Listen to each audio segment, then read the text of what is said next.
Chers amis, bonjour, on se retrouve avec les passions d'un Hébreu et aujourd'hui nous allons parler d'un monsieur éminent, j'ai nommé Martin Buber. Un après-midi de 1914, Franz Kafka, né à Prague de religion juive, rend visite à Martin Buber dans sa maison berlinoise. Martin Buber, philosophe reconnu et professeur émérite. Kafka était venu solliciter les conseils du sage sur le fonctionnement de la justice divine.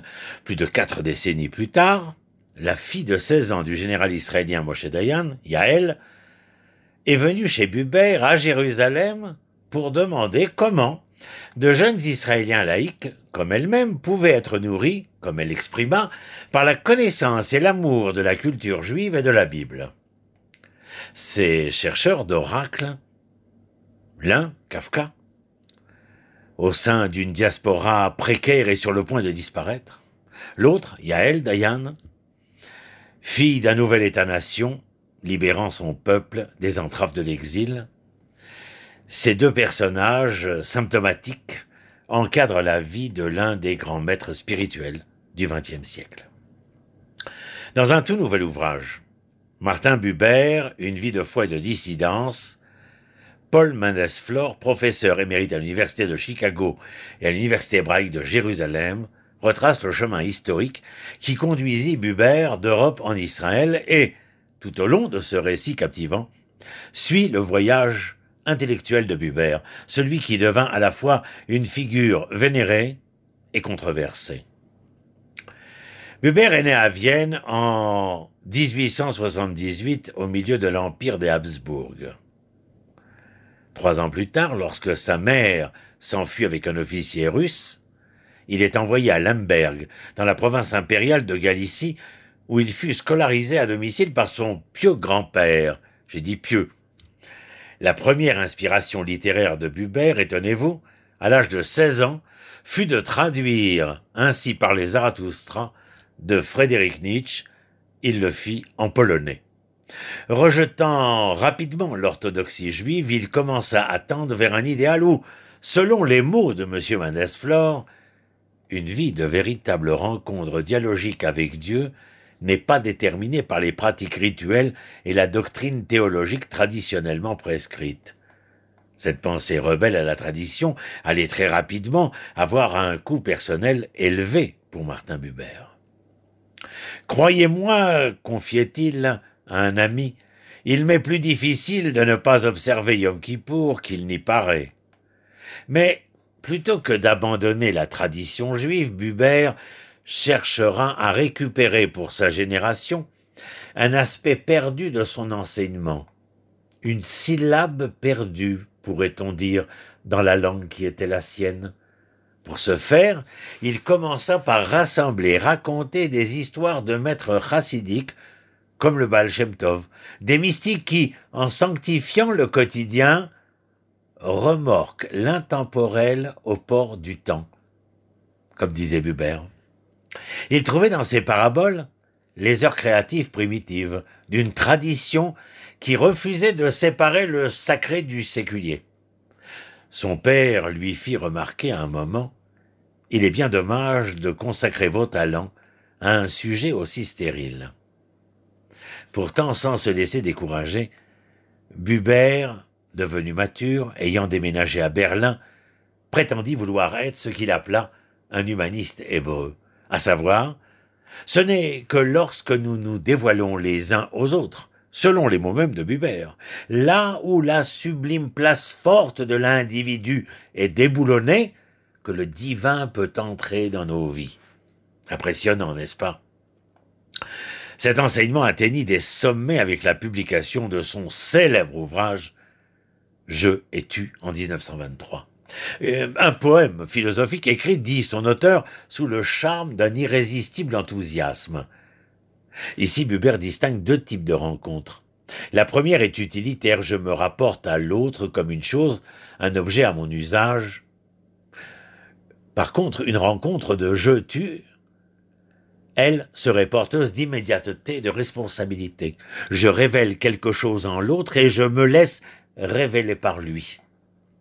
Tout en éditant le prestigieux mensuel Der Jude, où deux des histoires de Kafka sont apparues pour la première fois, Buber s'est lancé avec son ami très proche Franz Rosenzweig dans le projet de traduire la Bible hébraïque à nouveau en allemand. En lisant la Bible comme le récit d'un dialogue humain avec Dieu, qu'il appelle le Toi éternel, il voulut en saisir l'état d'esprit. Suite à la mort prématurée de Rosenzweig en 1929, Buber travailla dur, seul, et n'acheva cette traduction qu'en 1961. Avec la prise du pouvoir par les nazis en 1933, il est contraint de quitter son poste de professeur à l'université de Francfort, mais il persiste à enseigner en dehors de l'académie contre l'esprit nihiliste de l'époque. M. Mendes-Flor observe que Buber enseigna aux Juifs allemands à se préparer à affronter l'agression contre leur dignité et leur estime de soi en nourrissant leurs ressources spirituelles intérieures, et ce, afin de braver l'effondrement du monde dans lequel ils se sentaient en sécurité. Pour Buber, la diaspora était destinée à une dégénérescence désespérée, mais il a mis en garde contre tout nationalisme aveugle, sioniste ou autre. Selon Mendes-Flor, dans son ouvrage sur Buber, ce dernier insista sur le fait que Sion, est à la fois un objectif géographique, mais non des moindres, spirituel, ce qui pourrait être considéré comme la deuxième vie de Buber et qui commença en mars 1938 avec son émigration en un rien de temps. Et voici qu'il arriva en Israël à l'âge de 60 ans. Quand je dis Israël, c'est encore la Palestine à ce moment-là. Pendant les pogroms de novembre 1938, la maison et la bibliothèque qu'il avait laissées en Allemagne furent pillées de fond en comble. Quelques jours plus tard, le Mahatma Gandhi, que Buber estimait, a publiquement remis en question la validité de la revendication des Juifs sur leur patrie et leur conseilla, aux Juifs allemands, de rester sur place et de choisir la passivité non violente plutôt que l'activisme sioniste. Dans une lettre ouverte depuis son nouveau domicile en Palestine, Buber lui délivra une réponse acerbe. « Connaissez-vous les tourments du camp de concentration ?» Une position efficace sous forme de non-violence peut être prise contre des êtres humains insensibles dans l'espoir de les ramener progressivement à la raison. Mais face à un rouleau compresseur universel et diabolique, nul ne peut résister. En tant que réfugié, Mendes-Flor écrit que Buber est resté un étranger conscient de lui-même.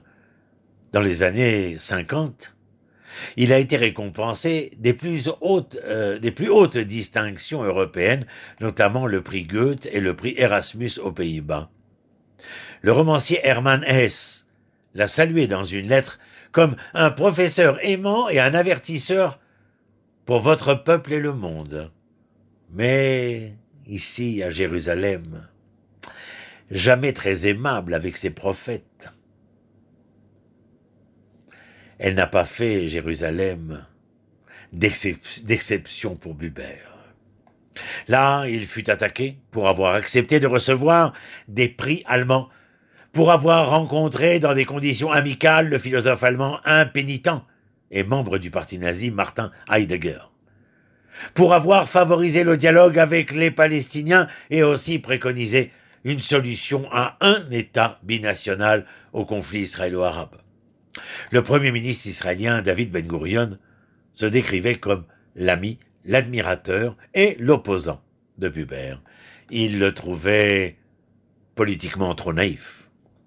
Même le romancier et lauréat du prix Nobel, Shai Agnon, un de ses proches compagnons, commenta l'innocence du chérubin Buber. Au cours de ces dernières années, Buber fut nominé pour un prix décerné chaque année par la municipalité de Jérusalem à ses citoyens les plus distingués. Des conseillers municipaux de la fraction ultra-orthodoxe le jugèrent trop hérétique pour cet honneur.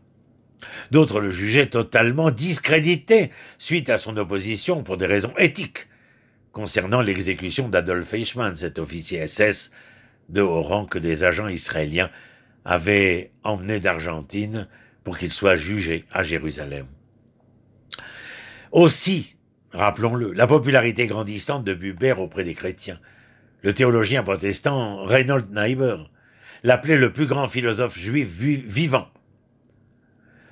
Tout cela ne l'a pas non plus servi auprès des Israéliens qui l'ont rapidement catalogué comme le juif des Gentilles.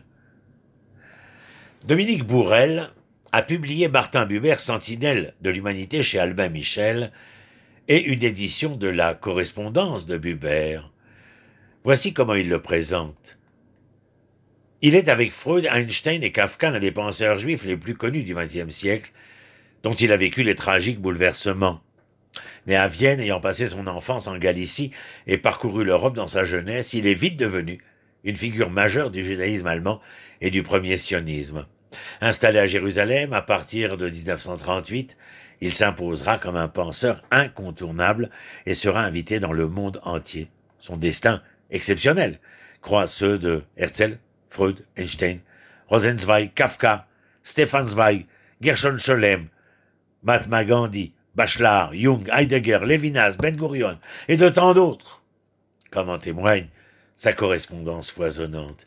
Buber est non seulement un grand philosophe de l'altérité, à travers son livre Le jeu et le tu, de la piété mystique dans ses récits chassidiques, mais aussi du dialogue judéo-chrétien dans son deux types de foi. Mais il est aussi le héros infatigable d'un sionisme humaniste, cherchant sans cesse la paix avec les Arabes, et un dénonciateur des totalitarismes hitlériens et staliniens. Je finirai, ou presque, avec le texte de Madame Catherine Marie Leroy.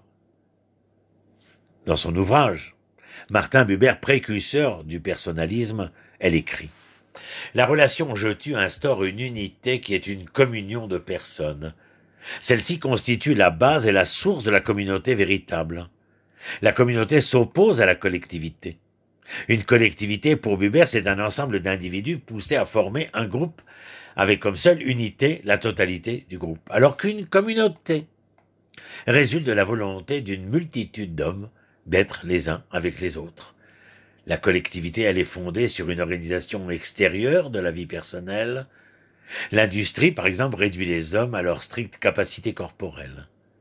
La relation « je tue » y manque, ainsi que le « nous » qui en découle. C'est le dialogue véritable qui constitue la communauté véritable. Fin de citation. Et puis, là, véritablement, je termine. Cette phrase sublime du poète Thomas Stern Eliot, qui, après avoir rencontré Buber, s'exprima ainsi. « La forte impression que j'étais en compagnie d'un grand homme. » Voilà pour aujourd'hui, les passions d'un Hébreu. Je vous souhaite le mieux et le meilleur. Une bonne fin de semaine. Et puis depuis les plaines de Mamoré, tout proche de Hebron, je vous dis shalom, shalom à vous tous. Les hitrates.